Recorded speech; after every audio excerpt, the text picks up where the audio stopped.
To make an avalanche, it requires snow. To make snow, it requires clouds. When clouds exist, you know what you can't see? The stars. Avs taking on Dallas tonight for a big 4-point Central Division matchup. Let's start the show.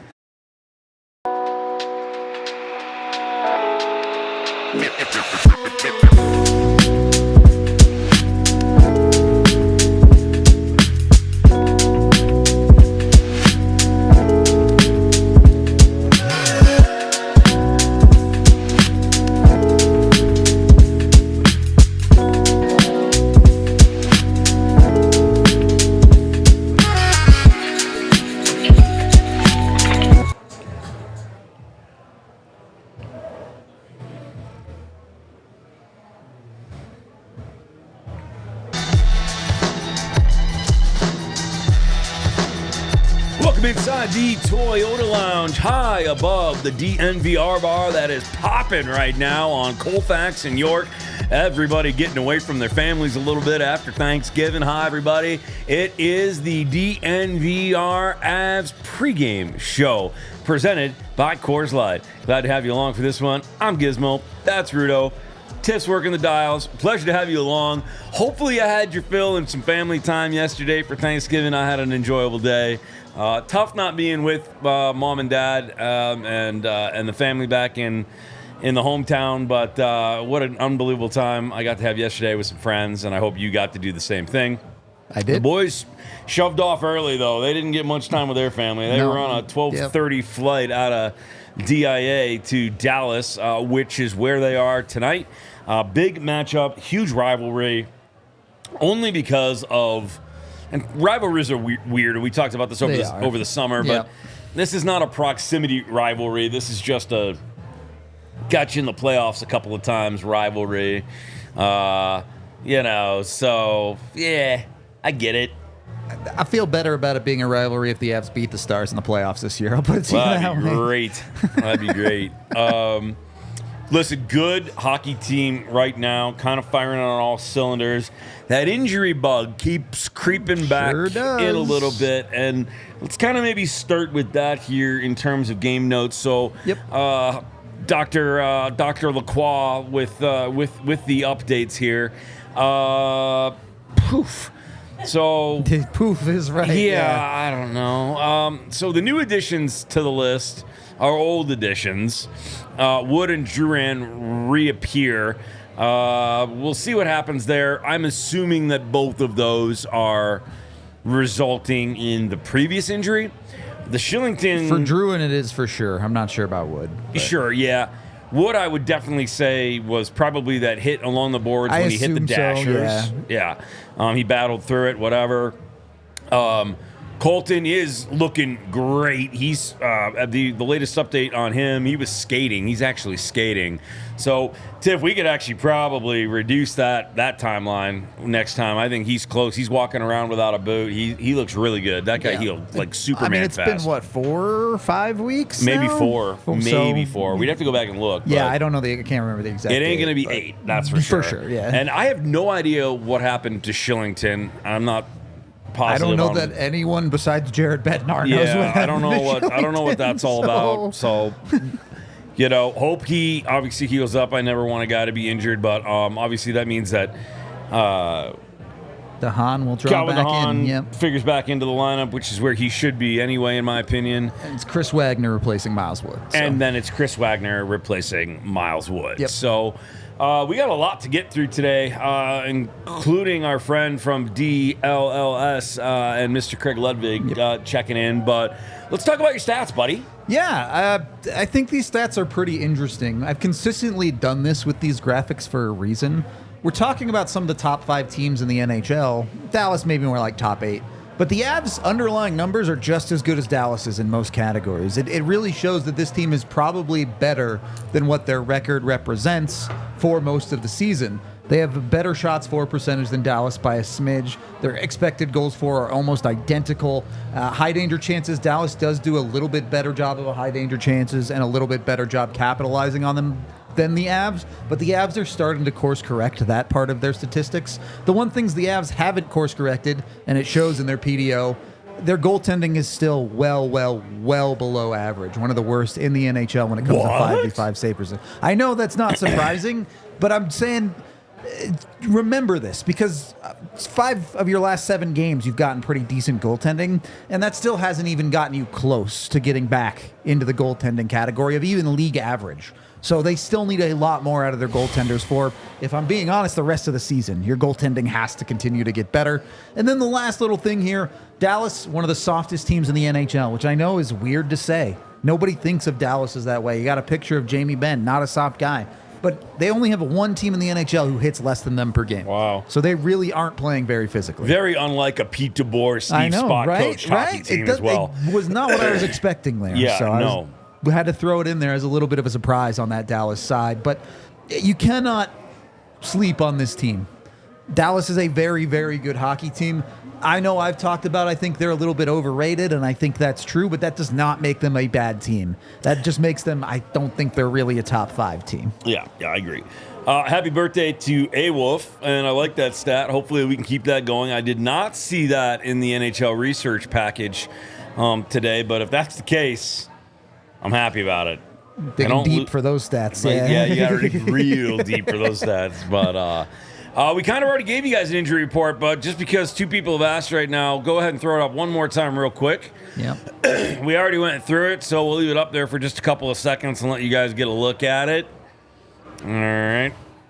There it is. Yeah. There it is. That's the situation. Alexander Georgiev will get the start in net tonight, which means that if you're a betting human, you would assume that Annunen gets it tomorrow. It's a safe assumption. It is a very quick turnaround for these guys. This one's rough. This is a tough one, right? This one's tough. This game's gonna end and you play 21, 22 hours later. Less than something like that. Yeah, something like that. Yeah, they will not have a morning skate tomorrow. No. The only positive is that Edmonton, in the same boat, also playing tonight, a little bit road weary as well. So they're going to have to, they're in the same boat. Fair is fair, at least. Yeah, the schedulers kind of, I'm not sure who did it for the Avs this year, but I'm going to send them a bottle of whiskey next year and try to butter them up a little bit. But they tried to make it at least a little fair with the Edmonton thing. Yeah, I think it's stupid that we have to do this. I think those games suck for everyone a little bit. Sure. You just don't get the quality of hockey. Yeah. I get the NHL has a schedule they have to keep, and you have to play enough games or whatever. So it is what it is. I'd much rather this than coming into Edmonton with a rested Edmonton team where that's just a schedule loss every single time. Yeah. So at least it'll be competitive. Yeah. And it is a both game national game tonight. Yep. TNT tonight. Hockey night in Canada tomorrow night. Yep. I mean, there's a lot of play here for the Avalanche, and that tells you something. It's like the betting odds in Vegas. If the Nationals are covering your team, there's probably something to be said for that. You might be all right at hockey. Yeah, there's something going on, and these guys are very good at hockey. We'll talk a little bit more about this game tonight, but first, let's check in with our man in Boston currently for the holidays with his family, Eric Lacroix with 3 Keys. Here we are, Big East 3 Keys against the Dallas Stars right here, day after Thanksgiving. Hopefully everyone had a great Thanksgiving. So tonight, key number 1, rinse and repeat.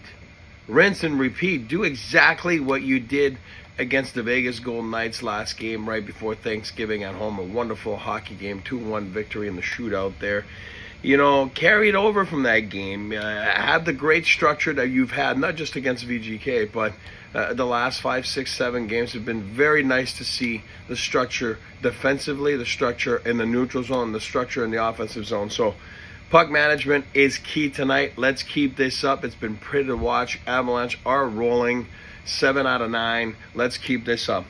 Number 2, create below the dots. Create below the dots. You're going to need the cycle. It can't just be chances on the rush. Not a lot of, you don't want the one and done chances. You want to create below the dot. Low to high will be there because Dallas plays 5 games below the 5 people below the hash marks usually at all times. So if cycling the puck, trying to get to the middle from it doesn't work, it should open up low to high plays.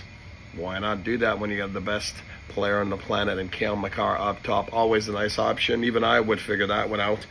Number 3, dictate the play. I know you're on the road, but, play your game. Don't play the Dallas Stars' game. So you want to make sure that there's some flow going. You got to be playing on your toes, not on your heels. It's a mindset. Don't worry about matchups. Go out there and play. Well rested in the sense that, yes, there's a lot of games lately, but you had nothing yesterday, no ice. Your legs should be fresh today, and the Avalanche, especially the top guys, can play a lot of heavy minutes, so I'm not worried about that. So the one thing about tonight, make the standings a little tighter. They're looking in the rearview mirror right now. They're looking, and they're like, oh, those guys are right there. Yeah, there's games in hands, all that stuff. It's always going to be that way in the regular season. Nobody plays the same amount at the exact same time, but make them feel you. I mean, you got to make sure that they know you're coming, you're humming, and you can't worry about who's in the lineup tonight. I know they're missing a couple more guys, but move on and go get that big W. Good stuff, E. Good stuff. And again, we'll always have a hockey in the Rockies for you. Even when we're separate, we're still together, buddy. Let's talk about the situation that faces Coach Jared Bednar with the revolving door of injury and players. It's got to be like, come on, man. I mean, thank God she's not writing these lineups in permanent marker, right, buddy? Boy, oh boy, oh boy. I think we're all human. Coaches included. Some can brush it off easier than others. It seems like Jared Bednar and company have never let that affect them over the last 8-9 years, whatever it is. It's been so long that crew has been here together. And again, I can't say enough praises to those guys, and especially when it comes down to this, because it's like you're given a new car and you get to drive a new car to work, and you're using it for a couple days, and then it's like, no, you got to take. I'm not going to say the bus because that would be downplaying the rest of the lineup. But I'm saying is you can't drive that new car. You got to take your other car, and that's not the one you want. I think coaches are human beings. When you look at a roster and you see 4 lines and 6 Ds and 2 goalies, you can only hope that the best lineup possible is there. Put aside the injuries, and when you start nitpicking and taking some pieces out, it does make things a lot more challenging, which those guys know how to adapt. Again, we talk about that staff, and I always say staff because it's a staff effort. It should be there in consideration for the Jack Adams. I do say that. I do believe it. This is not the home biased statement, but when every day there's something that's taken out in pieces, and yeah, every team goes through it. It just seems like the Avalanche have been going through it for so many years now, and all I read right now is that, again, no offense to the Toronto Maple Leafs, but they're missing 8 guys. Well, the Avalanche have dealt with that all year long. They've dealt with that a few years now. So I think it's just human nature. For Jared Bednar and company, sometimes they're not going to tell us, but to get down a little bit. But they sure put a nice front, and they sure are masterful at creating a new lineup that will fit into their structure and make them win hockey games like they have been doing so many times this year. Yeah, I know it's real early still, and it's a divisional rival, but is this a must-win game?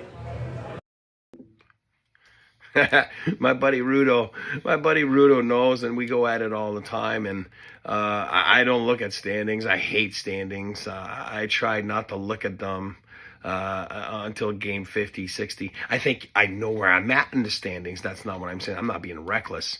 I'm just being taking it a different route than some guys would, where they look every day. It's hard because guys or teams are going through stretches of 8 games or 7 games out of 9 on the road, or they're at home and then they're playing well. So it's hard to judge. I try not to look at it, but sure, a game like tonight, you're right there in the standings with them. Yes, you have a couple games in hands. I did look, sorry. I look for Rudo. But, yeah, it does mean something if you win. And if you don't, it doesn't mean anything, because you're going to tell yourself, we still have 60 games to go. You know what I mean? So, but yes, it does creep up. And it is a divisional game. So I think those games are important. And you want to make sure that, you're showing everyone why you've won 7 out of 9, why you're staying afloat despite all the problems problems that you've had all year long. I'm talking about injuries and start of the year goaltending issues and all that stuff. So pretty to watch right now. Keep it up, and it makes it even more fun when it is the Dallas Stars and a divisional opponent. Yeah. You know, must-win games are what they are. I don't think must-win games really matter until game 82 of the season, basically, when you're fighting for the playoffs for real. But something that helps the Avs often in must-win games, the super chat here from Broker.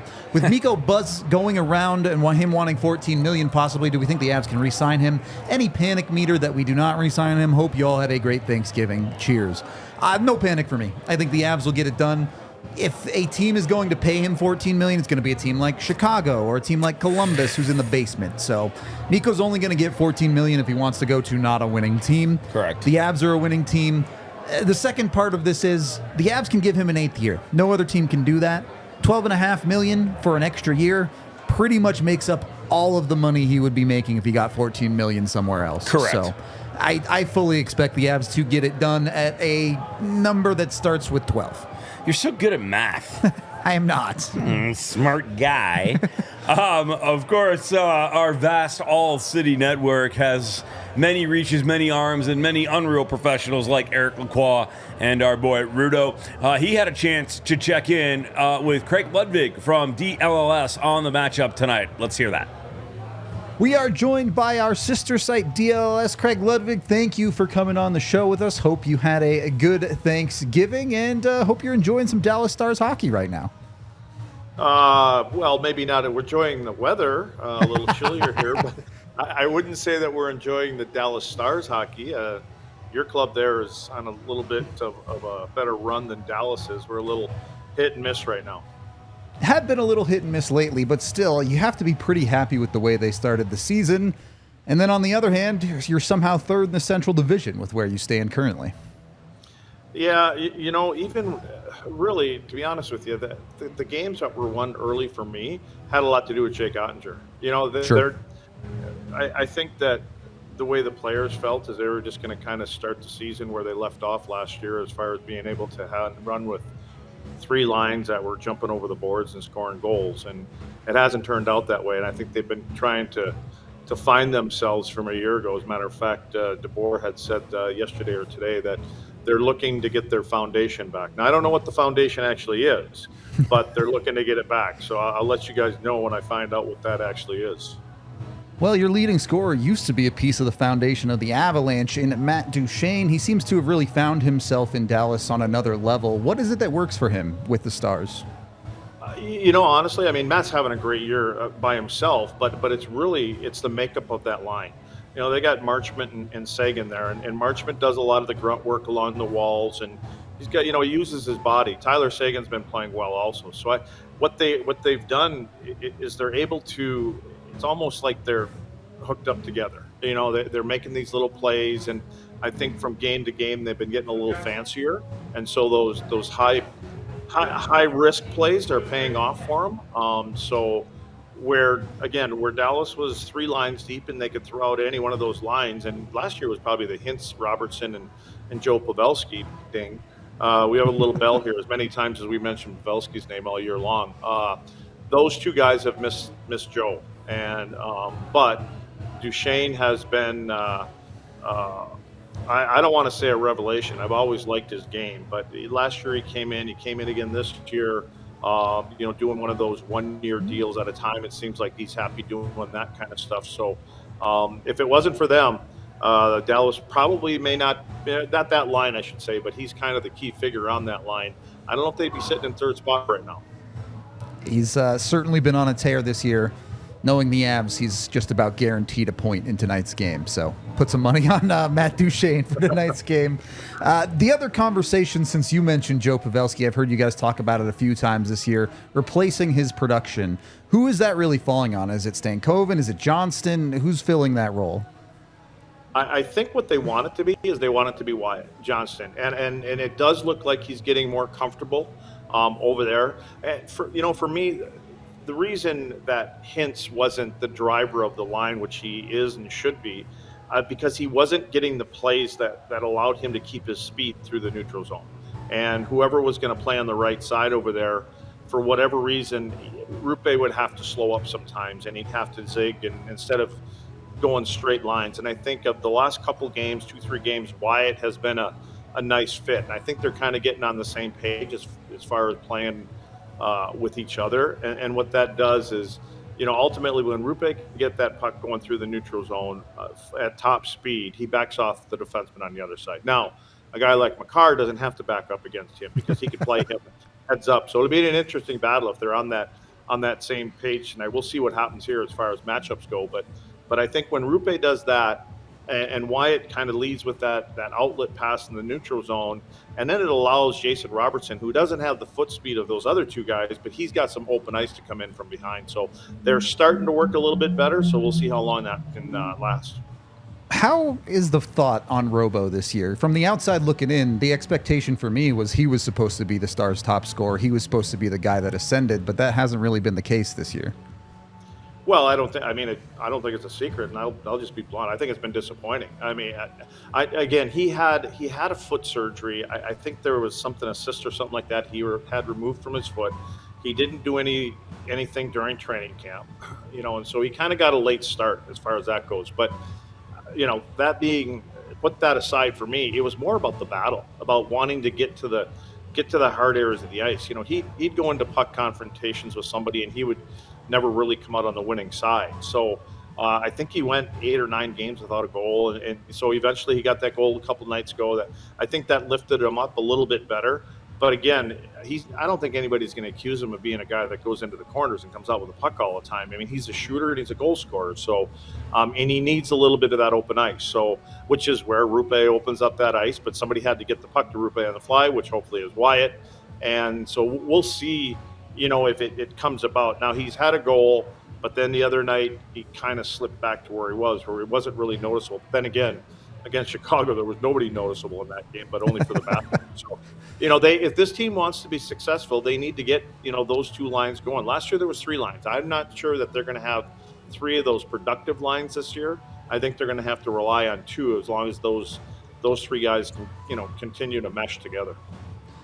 Well, while Dallas is looking probably for forward depth, even if it is 2 or 3 lines, the Avs often rely on their defensive side more for that depth production or whatever you want to call it. When you look at Dallas's, how do you guys feel about the defense this year? The Dumba experiment has been a little bit up and down for you guys.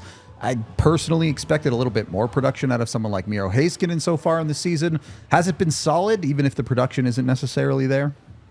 I think what's happened it is Miro has switched over to his left, and when he has Esa Lindell on his right, I've described it as Esa's kind of the conscience of the defensive side of it, which allows Miro to kind of take a little bit of that pressure off. When he was playing with Dumba, I think he was thinking more that Dumba was going to be the guy that jumps up into the play and maybe not quite as responsible. So I think Miro kind of wanted to make sure that he was back, and I think he was holding off a little bit, using what's his biggest strength is his feet. So I don't know what they're going to do tonight. I mean, they took Brendan Smith out, they took Dumba out again tonight. Yeah. So they're going to bring up Petrovic, and then Lundqvist will be a pair. So it'll be interesting because I would expect that we should be seeing Miro against McKinnon all night, would be my guess. And if you want to try to you don't just shut McKinnon down. I don't care what defenseman you are. You need help. And I would, to me, if it were me, I would probably go with the Lindell Heiskanen line against those guys. So we'll see. But Miro has really been a lot better since he's had Esa there. He's more involved offensively. And he's the kind of guy that he can actually take a little bit more of a risk because he can get back into the play. Yep. But he has to know that he's got somebody playing with him, that if it's a 2-on-1 or an outnumbered rush, that they know how to play it right. And Esa does. So hopefully they can find a way to stay together. But I got a feeling they're going to be juggling around like this all year long back there on the back end. Are we actually going to see Lundqvist get minutes? I'm not saying it didn't work, but DeBoer was playing him like 5 minutes a night last year. You know what? It was I was very surprised, to be honest with you, that he signed to come back. And only me too. From the standpoint of, I mean, he was getting 2, 3, 4 minutes in the playoffs, and he wasn't playing. He was just sitting there, and so I was surprised. But they've asked him, they've talked to him. But when he decided to come back, the conversation must have been a good one from both sides, and said that he was going to get an opportunity. Where it would be disappointing if I were him is, there were good things said about him after 4, 5, 6 games, that he stayed in the lineup and he was trying to be a little bit more offensive without giving up, the offensive side of things, which I think is what his strength is.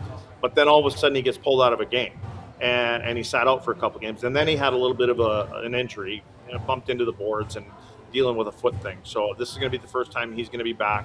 I don't know if this would be my ideal to come back against, but I guess the good news is you can kind of hide a couple guys, because you have last change tonight.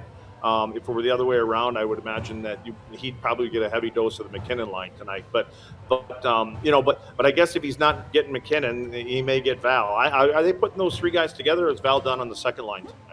It'd probably be up on the first because Jonathan Drouin's out for the Avs, so they got to promote him. Yeah, so that's what I say. I think it's going to be a good matchup.